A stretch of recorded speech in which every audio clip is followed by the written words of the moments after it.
अगर आप भी चाहते हैं कि माँ गिरजा म्यूजिक का गाना सबसे पहले आप तक पहुँचे तो हमारे चैनल को सब्सक्राइब जरूर करें और घंटी के निशान को जरूर दबाएं। सरस्वती मैया की जय। बड़ हौसैया माँ दुनिया गए कोनो लायक बना देना। बड़ हौसैया माँ दुनिया गए कोनो लायक बना देना।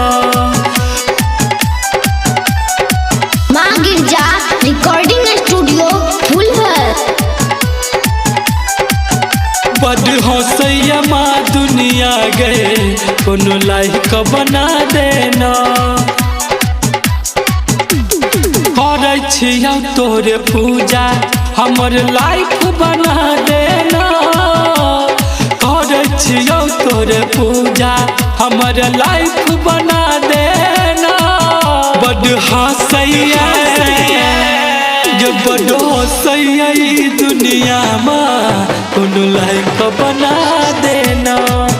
बड़ हौसैया ई दुनिया गए कोनो लायक बना देना।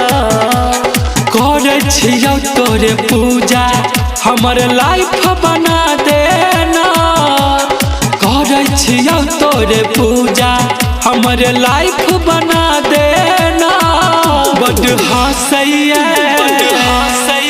बड़ हौसैया माँ दुनिया गए कोनो लायक बना देना। बड़ हौसैया माँ दुनिया गए कोनो लायक बना देना। लायक बना देना। लायक बना देना। अखन अहाँ सब सुन रहल छी फुलहर से माँ गिरजा म्यूजिक के प्रस्तुति। बड़ हौसैया माँ दुनिया गए कोनो लायक बना देना। हंस पर सवार मैया खिल खिल हंसै छै। बेटा मजेदार में छौकिया नहीं तकै छै। किया नहीं तकै छै। किया नहीं तकै छै।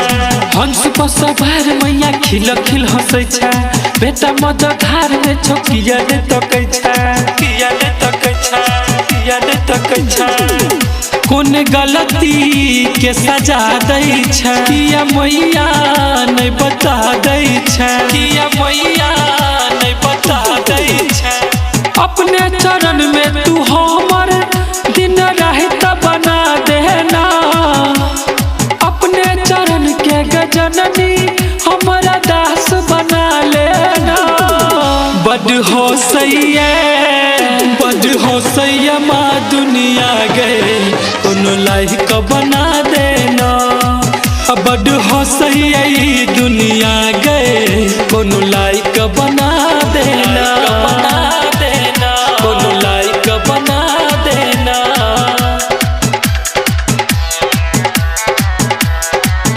बड़ हौसैया माँ दुनिया गए कोनो लायक बना देना।